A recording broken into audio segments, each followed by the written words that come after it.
Hi, magandang araw po sa inyong lahat. Andito na naman po ako ngayong Biyernes ng umaga at magbibigay po sa inyo ng first reading of the day. Pasensya na po kayo, hindi na po ako nakapagbigay ng third reading of the day kahapon kasi medyo sumama po yung timpla ko, sumama po yung pakiramdam ko. Kaya nagpahinga na lang po ako. Medyo nabasa po tayo kasi ng ulan, ano? Kaya medyo pinahinga ko po kaagad ang sarili ko para po hindi tayo matuluyan na magkasakit, no? So, ito po ay ating balasahin muna, no? Balasahin po natin ng bongga.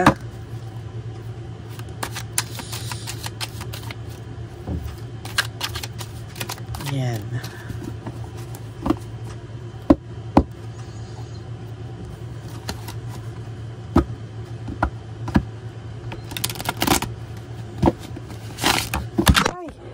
Ako lagi na lang po talaga itong ganito, no?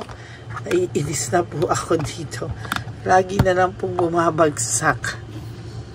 Pasensya na po kayo. Sabi ko nga po, hindi ako nag-i-edit. Yan. Pero wait lang po, no? Babaguhin lang natin. Kasi ayoko na po siyang bumagsak.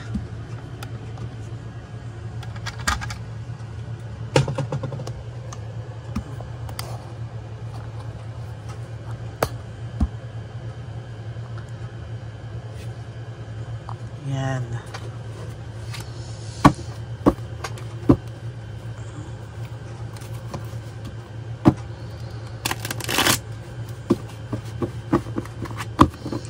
So, pili na po tayo ng 10. 1, 2, 3, 4, 5, 6, 7, 8, 9, and 10.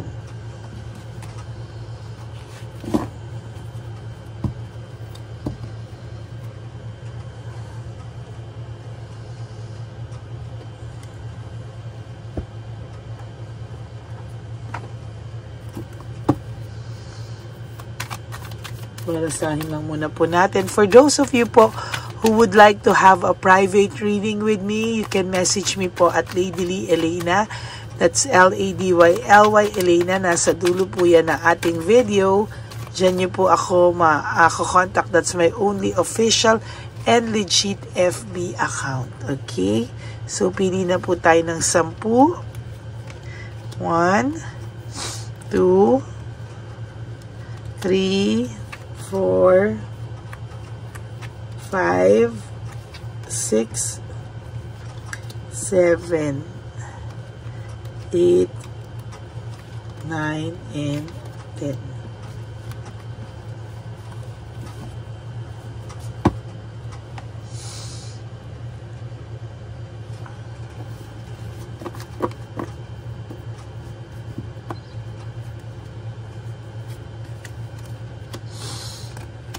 Huwag niyo po i-skip to kasi dito po tayo kumukuha ng koneksyon.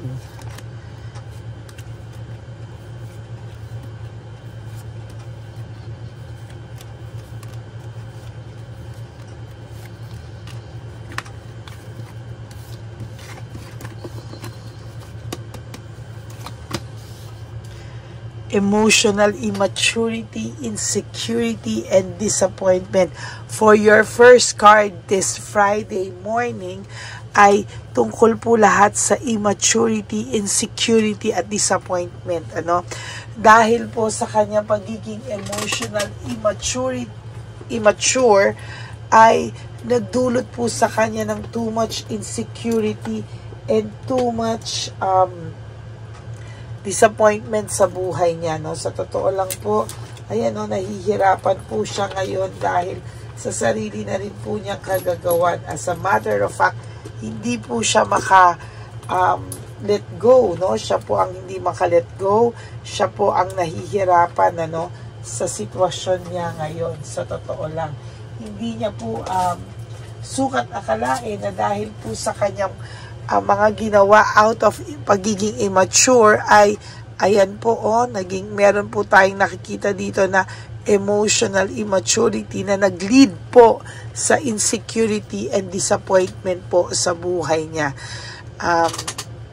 Kitang-kita po natin na panay disappointment po, sunod-sunod po na disappointment ang nangyayari po sa buhay niya, no? Gusto niya po ng bagong pakiramdam, gusto niya pong maalis na ang disappointment niya sa buhay, pero hindi niya po magawa, no?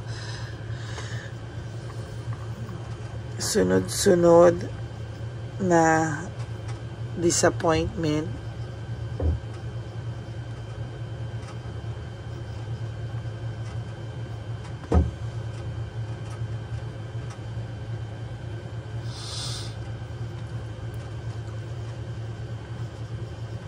Ang nararamdaman niya. Yan, sunod-sunod na disappointment ang nararamdaman niya, no? Talaga pong makikita natin dito na hirap po itong taong to dahil hindi po niya mabago-bago yung pakiramdam niya. Talagang sunod-sunod po yung disappointment niya, no, sa buhay. No, hindi niya po alam paano siya magkakaroon o malilid into a new pakiramdam, new feelings, pero talaga pong ayan, no? Oh my God. No. Pinapanish siya ng tadhana, sunod-sunod po ang punishment, dagok nito sa buhay, pero still, mataas pa rin ang pride niya. Alam niyo po, yung pride niya ang nagkakos ng disappointment niya, no? Yung excess pride niya po ang nag-lead sa kanya para magkaroon ng too much disappointment sa buhay. No? Ayan yun. Nababurden po siya. Nababurden po siya sa mga nangyayari sa buhay niya. Hindi po siya mapakali. Talagang hirap na hirap po siya. Ayan, no? Ang gulo-gulo nito. No? Ang gulo-gulo po nito. Ayan. Ay, nako. Ayan, no? Hope, despair, reaching out. Gustuhin niya man po lahat mangyari ito, no, na there is this hope and despair. Gusto niya mag-reach out sa'yo, but because of the too much pride and excess pride, pinaparusahan niya po yung sarili niya. Hindi po siya makalapit sa'yo, hindi po siya makamove forward sa'yo because of too much pride. Oh. Yan, no? Hihirapan po siya. False success, no? Living beyond means. So, nakikita ko po dito is sobra-sobra po talaga yung pagpapakita niya ng hindi totoo, no? Yung pagpapakita po niya ng sobrang pride, sobrang kunwari he is well off, okay siya. Yun po yung isa sa talagang nagpapabigat sa loob niya, yung false success. Living beyond means, meaning kahit walang-wala na po ito, ang pakita niya po okay siya, meron pa rin siya, pero sa totoo lang po wala, no? Natatakot po siyang may dumating sa yung isang surprise na isang bagong magmamahal. Ayaw niya po talaga na may dumating sa iyo na bagong magmamahal, no? Gusto niya po one-sided and disharmony. Kahit ganyan daw po siya, gusto niya dyan ka lang sa kanya, hindi ka makamove on sa kanya.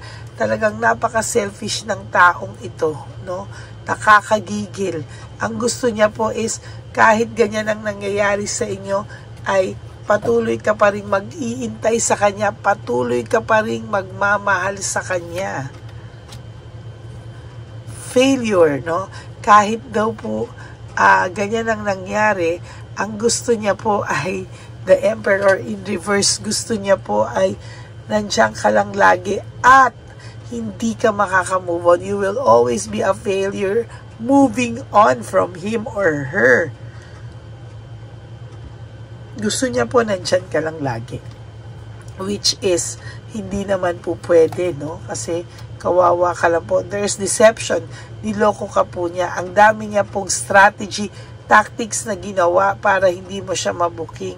Pero nag-booking mo pa rin po siya at nag-lead yan lahat sa insecurity, no? There is this carelessness, hindi pinag-isipan, sugod ng sugod, bara ng bara, yan. So, yan po ang naging cause or consequences ng lahat ng pagiging careless po niya. Disconnectedness, no? Maybe wala po kayong contact nito at all sa ngayon, wala po kayong connection, communication, but no, lagi pa rin po kayong nagko-connect sa mga isipan nyo. No, kahit disconnected, nakita nyo, he or she is still thinking of you. Hindi ka po nawawala sa isipan nito. Naiintriga po siya, ano daw ang nangyayari sa'yo. Ano daw ba ang pwede bang mangyari sa mga susunod, pinag-iisipan niya po talaga. No? He wants to move on from the situation. He wants to have, he or she wants to have peace of mind. Wala po siyang peace of mind. Talagang gulong-gulo po ito at sunod-sunod po ang disappointment dito sa buhay. There is coldness. Marami po siyang nakakausap at talagang binabalita sa kanya na wala ka na kay ganito, okay na siya. No, pero ang dami pong bad advice siyang natanggap na mga galing sa mga sulsulera at sulsulero, kaya kayo lalong naghiwalay. Napakadaming bad influence sa mga paligid nito. Yan. Marami pong mga bad influence talaga akong nakita, mga sulsulero at sulsulera dito. No? As a matter of fact, talagang sa nakikita ko po talaga ay ang daming nakisawsaw sa relasyon nyo na dapat dalawa lang kayo sa relasyon nyo. Parang ang daming nakisawsaw, ang daming nakisali sa relasyon nyo na hindi naman po dapat. There's ultimate clarity. Ngayon lang po nagsisink in sa kanya yung mga bagay-bagay. Ngayon lang po sa kanya dumarating lahat. No? Talagang nahihirapan po siyang tanggapin na nagkaroon din siya ng malaking parte ng kasalanan sa iyo. No, parang ang gusto pa po nito ay lumusot ng lumusot, no. Pero ayan po no, talagang makikita natin na there is this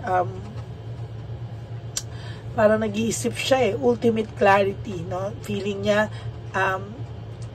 nag-isip ka, nag-move on ka, and somehow you are trying to leave everything behind, no, at magsimula ng bago na ayaw niya po, no. Alam niya po na nasaktan ka ng sobra, alam niya po na talagang dinibdib mo yung mga pangyayari, kaya ito po ay lumulusot, no, para ipakita sa iyo na nasaktan din siya, na may kasalanan ka din. Parang blaming, put the blame on you, no? Parang ikaw po yung sinisisi niya to justify lahat ng mga nangyari sa inyo na hindi maganda. Instead of saying sorry, instead of bumawi, no? There is this discouragement, parang insecurity. Parang ang ginagawa niya, gusto niya ma-discourage ka, ma-insecure ka na kasalanan mo, iput mo yung blame sa sarili mo, pero ayan po talaga yung nangyari, no? There is this lack of direction, no? May conflict, may lack of direction po akong nakikita dito. And sa totoo lang po, nahihirapan po itong taong ito sa ngayon, no? Hindi niya po alam ang gagawin niya at hindi niya rin po alam ang mga next move niya para maayos ito. Actually, hindi niya po alam paano ayusin ang sitwasyon nyo. Kaya nag-go with the flow po ito at panay conflict po ang nangyayari sa buhay niya. So that's it for your first reading of the day today. Ayan po, no. I hope na naka-resonate kayo, and if you do, please give me a like and comment down below para po para naman po makita ko kung ano po ang inyong mga saloobin. Yan. At ano pa po? For those of you po, sabi ko nga po, for those of you who would like to have a private reading with me, you can message me po at Ladyly Elena. So that's Ladyly Elena. Nasa dulo po yan ng ating video. Diyan nyo lang po ako makokontak. That's my only official and legit FB account. And sana po, please, no skipping of ads. Tulong nyo na po yan sa ating channel. Okay? At for those of you din po who wants to give me a super thanks, I would really appreciate that and love that from the bottom of my heart. Yan. And sa aking po mga Lady Elena solid and loyal friends, family, and subscribers, I love you all. Know that I love you all so much po. At kahit nasaan po akong panig ng daigdig, ay ako po ay magbibigay sa inyo palagi ng general reading of the day. Ayan. Hindi po ako magmi-miss kahit isang araw, except lang po kung talagang ako ay nasa aeroplano na pang matagalan, ayun, ano. Pero pagbaba ko, I'll make sure na mag-upload po ako. Okay? Yan. So, maraming salamat po sa inyong lahat. And ang lagi ko pong bilin sa inyo is that life is too short. Don't make it shorter by stressing yourself from all the pains and heartaches na binigay sa inyo na kahapon. Just surrender everything to the divine universe. Just let go and let God write your life and love story. I will be back for another set of reading for our second reading of the day. Sana po ay abangan nyo po yan lahat. Maraming salamat po and God bless you all. I love you all and have a blessed day ahead of you. Bye!